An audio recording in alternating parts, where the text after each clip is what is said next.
US. നേവിയുടെ ഏറ്റവും മികച്ച പ്രത്യേക ഓപ്പറേഷൻ സേനയാണ് നേവി സീൽസ്. സീൽ എന്നത് കടൽ, വായു, കര എന്നീ 3 മേഖലകളിലും പ്രവർത്തിക്കാൻ കഴിവുള്ളവർ എന്നതിനെ സൂചിപ്പിക്കുന്നു. ലോകത്തിലെ ഏറ്റവും കഠിനമായ പരിശീലനങ്ങളിലൂടെ കടന്നു പോകുന്നവരാണ് ഈ സേനാംഗങ്ങൾ.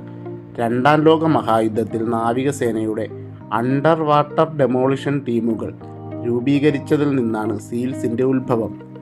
ഈ ടീമുകൾ ശത്രുക്കളുടെ പ്രതിരോധ നിരയെ നശിപ്പിക്കുകയും ആക്രമണത്തിന് വഴിയൊരുക്കുകയും ചെയ്തിരുന്നു.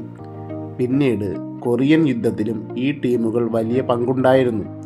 1962 പ്രസിഡന്റ് ജോൺ എഫ് കെന്നഡിയുടെ നിർദ്ദേശപ്രകാരമാണ് പ്രത്യേക ഓപ്പറേഷൻ സേനയുടെ ആവശ്യകത മനസ്സിലാക്കുകയും നേവി സീൽസ് ഔദ്യോഗികമായി രൂപീകരിക്കുകയും ചെയ്തത്. ഒരു സാധാരണ സീൽ ഓഫീസർ ആകുക എന്നത് അതീവ വെല്ലുവിളി നിറഞ്ഞതാണ്.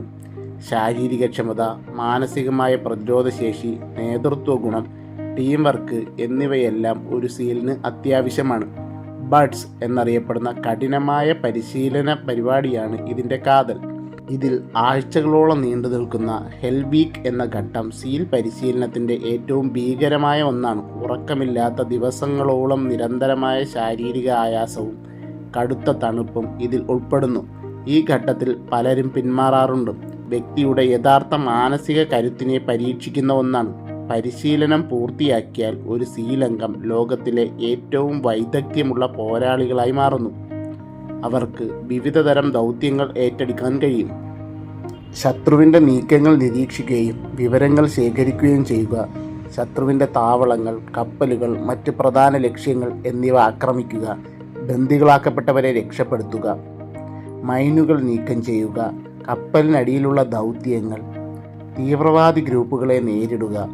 ഒരു സീൽ ടീമിൻ്റെ വിജയം അവരുടെ കൂട്ടായ പ്രവർത്തനത്തിലും ഓരോ അംഗത്തിൻ്റെയും അർപ്പണബോധത്തിലുമാണ്. ലോകത്തിലെ ഏറ്റവും അപകടകരമായ ചില ദൗത്യങ്ങൾ ഏറ്റെടുക്കാൻ അവർക്ക് സാധിക്കുന്നു.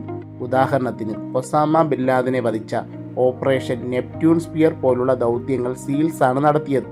അവർ നിശബ്ദമായി പ്രവർത്തിക്കുകയും രാജ്യത്തിൻ്റെ സുരക്ഷ ഉറപ്പാക്കുകയും ചെയ്യുന്നു.